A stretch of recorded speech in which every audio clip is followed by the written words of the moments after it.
அருமையானவர்களே, இந்த நாளிலும் அவனுடைய வார்த்தை இடத்திலே கொண்டு வருகிறேன். இயற்கைக்கு அப்பாற்பட்ட நிகழ்வுகள், அப்படிப்பட்ட மாதத்திலே தான் நாம் இருக்கிறோம்.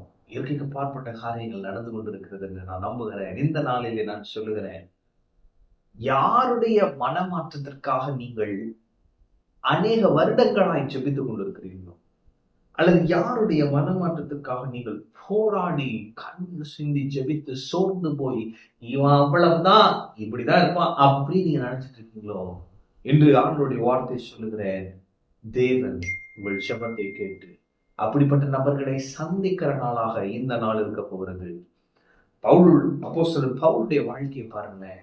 ஆண்டவர் சொல்ல வைக்கிறார், கர்த்தர் பெரிய காரியங்கள் நிச்சயம் உங்க பிள்ளைங்களுடைய வாழ்க்கையிலோ, அல்லது உங்க கணவருடைய வாழ்க்கையிலோ, அல்லது உங்க மனைவியுடைய வாழ்க்கையிலோ, நீங்க யாருக்காக ஜெபம் பண்றீங்களோ அவருடைய வாழ்க்கையில செய்ய போகிறார். அப்போஸ்தலனாகிய பவுல் பாருங்க, கிறிஸ்தவ மார்க்கத்தை பகைக்கிறவனாக இருந்தான். அப்ப அவன் நிருபங்களை கேட்டு வாங்கி இயேசுவை பின்பற்றுகிறவர்களை கொலை செய்ய, சிறைச்சாலையில் அடைக்க அப்படிப்பட்ட நிருபங்களை கேட்டு வாங்கினவன். ஆனால் இயேசு அவனுக்கென்று ஒரு நாளை குறித்து வைத்திருக்கிறார். அந்த நாளிலே அவனை சந்தித்தார். சடுதியான ஒரு மாற்றம், சடுதியான ஒரு சந்திப்பு. நான் நீ சொல்றேன், நீங்க ஜாப் பண்ணிட்டு இருக்கீங்க, அவங்க வாழ்க்கையில சடனா ஒரு இம்பாக்ட் நடக்க போகுது, சடனா ஒரு என்கவுண்டர் வித் காட் அவங்களுக்கு நடக்க போகுது. மோசேயை கர்த்தர் சந்தித்தார் அல்லவா, அப்படி போல அவர்களை சந்திக்க போகிறார். அந்த சந்திப்பு நிமித்தம் அவருடைய வாழ்க்கையை திருப்பி போட போகிறது. அவருடைய வாழ்க்கையை பெரிய மாற்றத்திற்கு நேராக அவர்கள் வாழ்க்கை ஒரு தாக்கத்தை கொண்டு வருகிற வாழ்க்கையாக இருக்க போகிறது.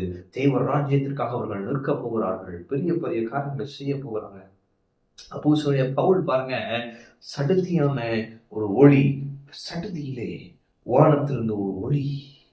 அப்போஸ்தலர் 9 படிச்சு பார்த்தீங்கன்னா அது இருக்கும். அப்ப அவன் கேட்கிறான், நீங்க யாருன்னு? இயேசு சொல்றாரு, நீ துன்பப்படுத்துகிற இயேசு நானே.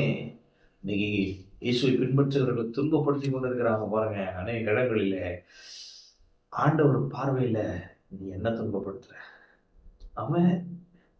அவனை கேட்டாரு, நீ சொன்னாரு, நீ துன்பப்படுத்துகிற இயேசு நானே. அப்ப உன்னை தொடுகிறவன் என் கண்மணி தொடுகிறான்னு சொன்னாரு. நீங்க ரொம்ப வெளியேற பெற்றவங்க.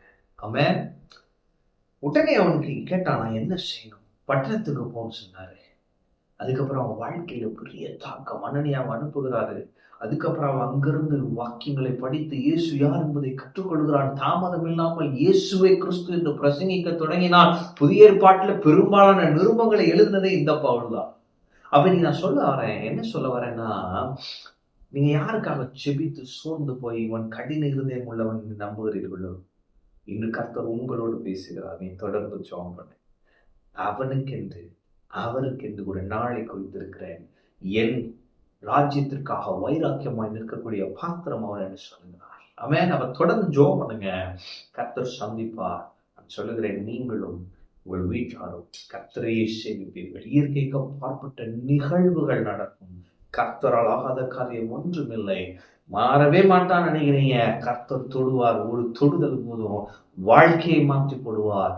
அவர்கள் தேவனுக்காக நிற்பார்கள். நீங்கள் குடும்பமாய் தேவனை ஆராதிப்பீர்கள். கர்த்தர் உங்களோடு இருக்கிறார். கர்த்தரை ஆசீர்வதிப்பார்.